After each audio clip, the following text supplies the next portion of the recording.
न्यूज़8 हरियाणा देख रहे हैं और मैं आपके साथ रिया त्रिपाठी। आज की खबरों के इस खास बुलेटिन में आप सभी का स्वागत करती हूं। तो चलिए रुक कर लेते हैं रोहतक के आज के दिन भर की हर छोटी बड़ी खबरों का। देखिए मेरे साथ क्या है रोहतक में खास हेडलाइन के साथ। भारतीय सेना की 21 जाट रेजिमेंट के शहीद हवलदार हरविंदर का उनके पैतृक गांव भालोट में गमगीन माहौल में राजकीय सम्मान के साथ अंतिम संस्कार किया गया। हरविंदर असम के तेजपुर में ड्यूटी के दौरान शहीद हो गए थे।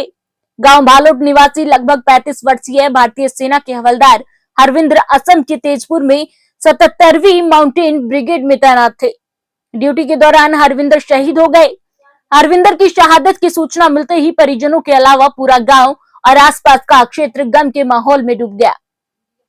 आज सुबह सेना के विशेष वाहन में तिरंगे से लिपटा हुआ हरविंदर का पार्थिव शरीर जैसे ही गांव भालोट में पहुंचा, पूरा गांव और आसपास के लोगों का हुजूम उनके अंतिम दर्शन के लिए उमड़ पड़ा। पूरी अंतिम यात्रा के दौरान शहीद हरविंदर अमर रहे के नारों से आसमान गूंजता रहा। सेना के जवानों ने परिजनों को देश की आन बान और शान का प्रतीक तिरंगा शहीद के परिजनों को सौंपा। हरविंदर में देश सेवा की भावना कूट कूट कर भरी हुई थी। उनके बड़े भाई रविंद्र भी सेना में कार्यरत हैं तथा उनके पिता जगबीर सिंह सेना से सेवानिवृत्त हैं। हरविंदर का परिवार सेना से जुड़ा रहा है। हरविंदर की 2 बेटियां व एक 6 महीने का बेटा भी है। भारतीय सेना की टुकड़ी ने आसमान में गोली दागकर और मातमी धुन बजाकर शहीद हरविंदर को अंतिम विदाई दी। शहीद हरविंदर गत 25 दिसंबर को 15 दिन के अवकाश के बाद वापस अपनी ड्यूटी पर पहुंचे थे। हवलदार हरविंदर की असम में पोस्टिंग थी और वहां पर ड्यूटी के दौरान वो शहीद हो गए। असम में थे पोस्टिंग और ये 2009 में सितंबर में भर्ती हुए थे। तो आप कौन सी बटालियन में थे? 21 जाट 21 बटालियन में थे। उनके परिवार में कौन कौन होंगे? उनके परिवार में उनके दादाजी सूरजमल जो फौज से रिटायर थे, उनके पिताजी फौज में थे, वो भी फौज से रिटायर हैं। उनके भाई हैं बड़े रविंदर, वो फिलहाल मौजूदा फौज में सेवा दे रहे हैं। तो इनके परिवार में बच्चा लड़के का कितनी एज है और क्या? मतलब कि इसकी जो बड़ी बेटी है हरविंदर की, वो 8 साल की है। उससे छोटी है वो 4 साल की है। हरविंदर का लड़का है वो 1.25 साल का है। लास्ट बार बात कब हुई? लास्ट बार बात हमारी हुई थी 5 दिन पहले। हाँ जी। अच्छा, कब भी छुट्टी आए थे? ये लगभग 2.5 महीने पहले छुट्टी आए थे, छुट्टी काट के गए थे। ये असम में थी पोस्टिंग फिलहाल। कारणों का पता चला है क्या? नहीं, ये तो आर्मी से ही पता चलेगा। आर्मी के जो वहाँ पे, हम तो ये घर पे थे। मैं भाई हूँ उसका छोटा। तो कैसा व्यवहार था गांव में? गांव में बहुत अच्छा व्यवहार था जी, मिलनसार व्यक्तित्व के हो रहे हैं। हमेशा ही किसी के दुख सुख में हमेशा खड़े रहे। गांव भालोट पहुंचे हो, शहीद का जो है संस्कार किया गया, अंतिम संस्कार किया गया है।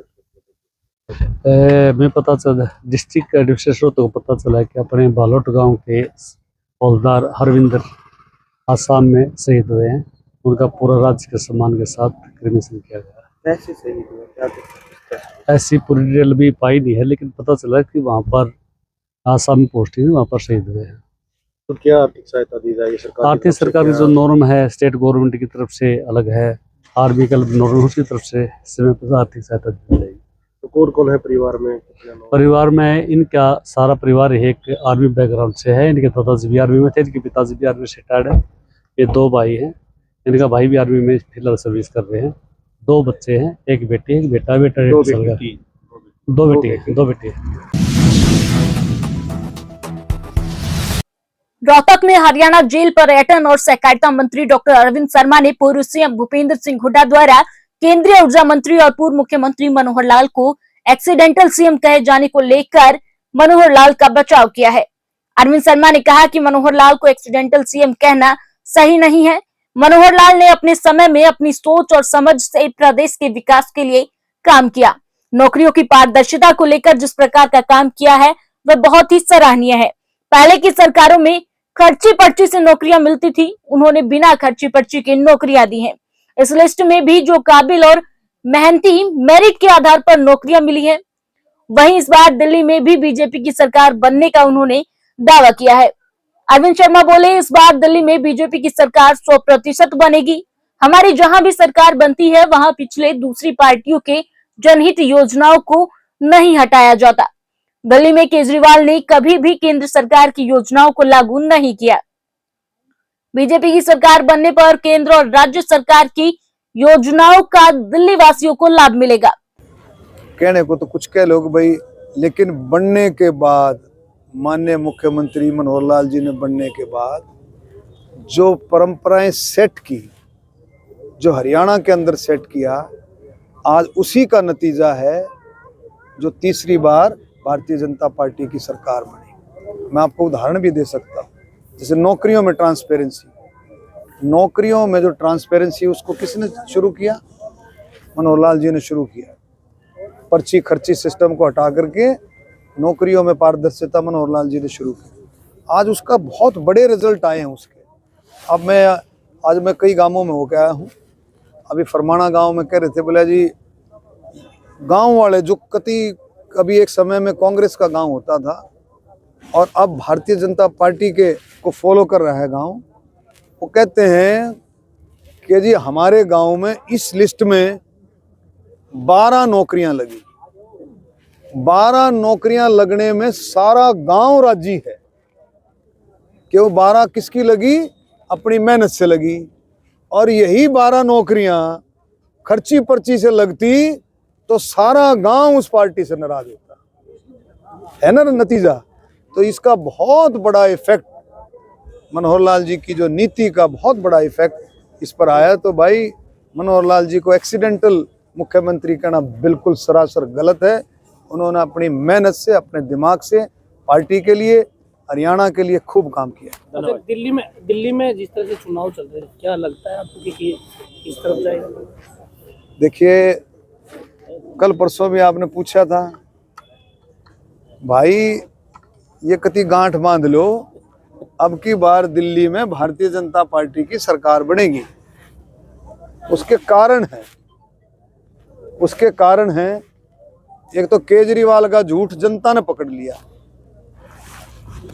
जनता जब झूठ पकड़ती है तो फिर उसका रिजल्ट दूसरी तरह के होते हैं। जैसे हरियाणा में कांग्रेस का झूठ लोगों ने पकड़ लिया था, आपने रिजल्ट देख लिया। रोहतक के वार्ड नंबर 1 स्थित सैनिक कॉलोनी के लोग लगातार समस्याओं का सामना कर रहे हैं। लोगों ने बताया कि यह इंडस्ट्रियल एरिया है, लेकिन यहाँ पर सफाई व्यवस्था पूरी तरह से चरमराई हुई है। सफाई के लिए कोई भी निगम का कर्मचारी यहाँ नहीं पहुँचता। साथ ही सड़कों के हालात बद से बदतर बने हुए हैं। सड़कों को देखकर यह नहीं समझ आता कि सड़कों में गड्ढे हैं या फिर गड्ढे में सड़क बनी हुई है। सीवरेज के ढक्कन खुले पड़े हैं, टूटे हुए हैं, लेकिन इस ओर प्रशासन का कोई भी ध्यान नहीं है। हालांकि इसको लेकर निगम प्रशासन को भी समस्याओं से अवगत कराया गया है। अभी तक इसका कोई समाधान नहीं हुआ है। पार्षद भी इस समस्या से अनभिज्ञ नहीं है। उनसे भी कई बार मिल चुके हैं, लेकिन उन्होंने वार्ड में आकर कभी झांका नहीं है। एक बार फिर से निगम के चुनाव होने हैं, जिसके चलते तमाम मेयर और पार्षद पद के उम्मीदवार हमारे बीच में आएंगे, लेकिन लोगों का कहना है कि इस दौरान वो उनसे इस समस्या को लेकर इसके समाधान की मांग करेंगे।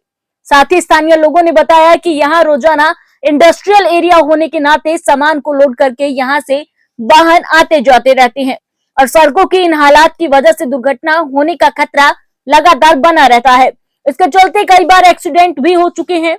बार बार प्रशासन को अवगत भी कराया गया है, लेकिन उनका इस ओर कोई भी ध्यान नहीं है। उन्होंने कहा कि हम चाहते हैं कि इस समस्या का जल्द से जल्द समाधान हो। समाधान ये हम चाहते हैं भी गली बन जाए, बिल्कुल अच्छी तरह पूरा काम हो यहाँ पे, और मंदिर में कोई आए, लेडीज वगैरह आए तो उनको कोई नुकसान ना हो। गिर पड़ती हैं हमें और रुकाते नहीं बहुत से यहाँ पे, मंदिर है बराबर में। समस्या क्या है? समस्या क्या है कि पानी भर जाता है, बरसात हो तो बिल्कुल तालाब बन जाता है, पानी निकालने का कोई साधन ही नहीं है यहाँ पे।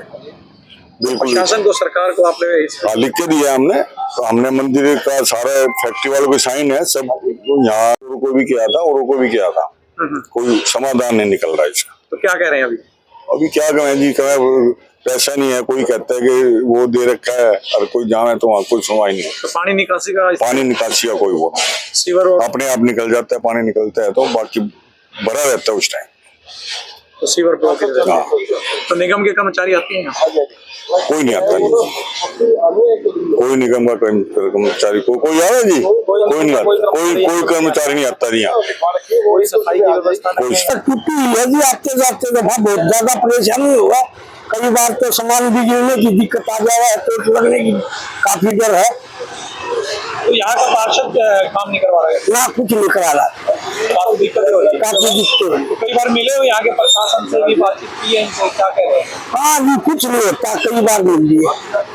काफी दिक्कत हो रही है। हाँ जी, रोड पे आते जाते हैं, रोड बहुत खराब है, गाड़ी लेके आने जाने में दिक्कत है, कहीं एक्सीडेंट हो जाए चाहे कुछ भी हो जाए, यही प्रॉब्लम है। रोड का कोई सुनवाई नहीं होता है। तो पानी काफी भरा रहता है। पानी तो भरा, बारिश होता है तो और भरा रहता है। अभी तो बारिश नहीं हुआ है तो कम है, नहीं तो बारिश होता है तो बहुत पानी भरा रहता है। काफी दिक्कत होती है। दिक्कत तो होती है, रोड है, जब गाड़ी चलेगा पानी रहेगा तो कहाँ चलेगा।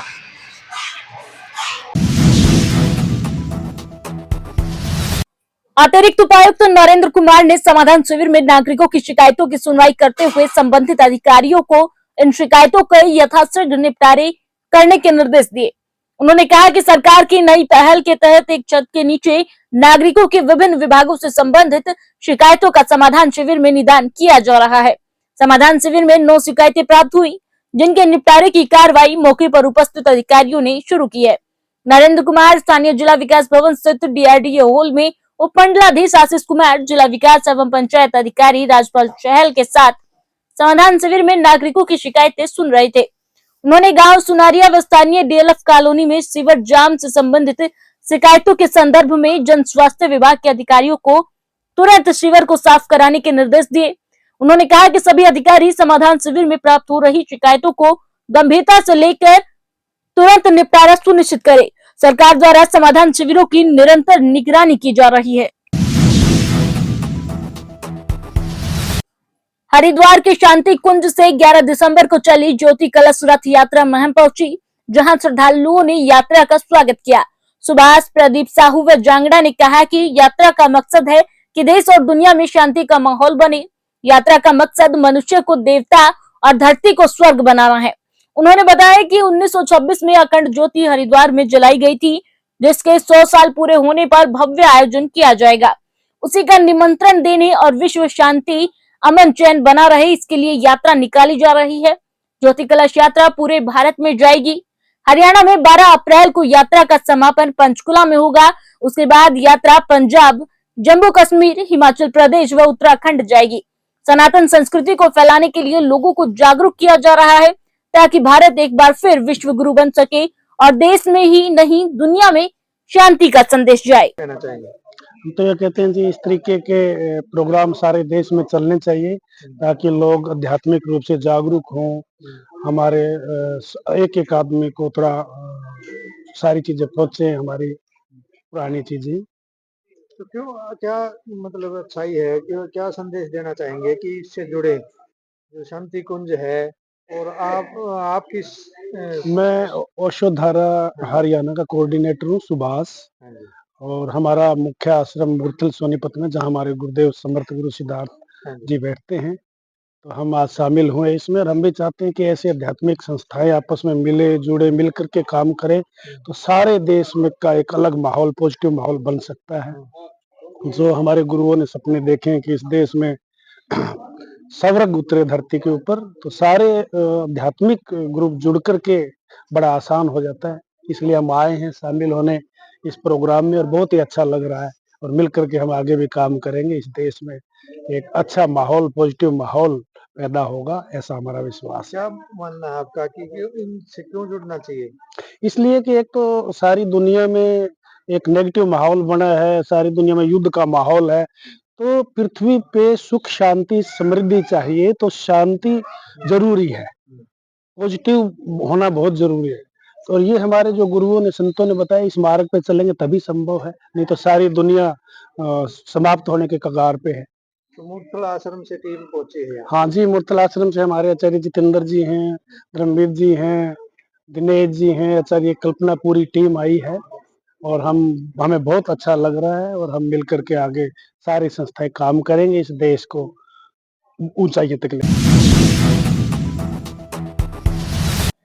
जिला उपायुक्त धीरेन्द्र खड़गटा ने कहा कि सैनिक एवं अर्धसैनिक बलों के अमूल्य बलिदान और योगदान से आमजन सुरक्षित है।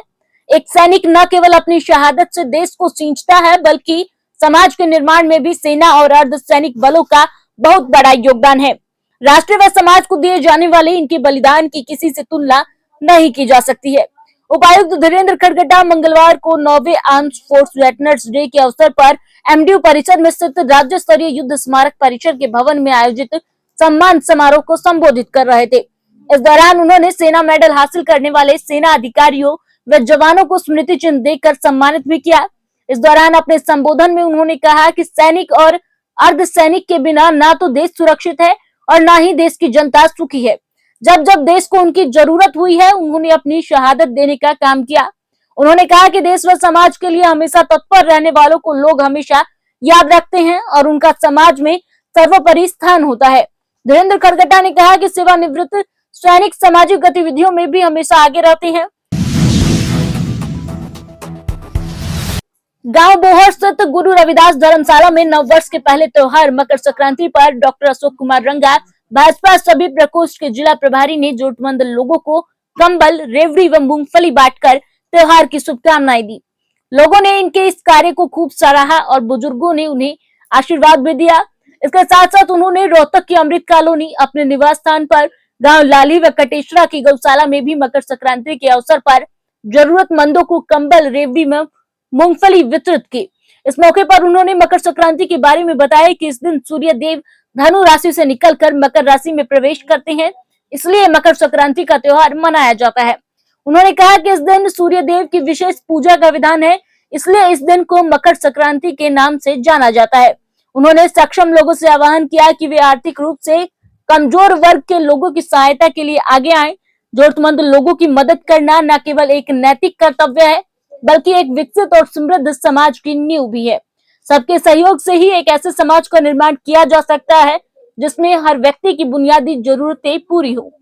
उन्होंने कहा कि देश के प्रधानमंत्री नरेंद्र मोदी और प्रदेश के मुख्यमंत्री नायब सैनी लगातार गरीब और जरूरतमंदों को लेकर नई नई योजनाएं क्रियान्वित कर रहे हैं, जिसका जरूरतमंद लोग फायदा भी उठा रहे हैं। आज के लिए इतना ही, मुझे दीजिए इजाजत। कल फिर मुलाकात होगी नई खबरों के साथ। नमस्कार।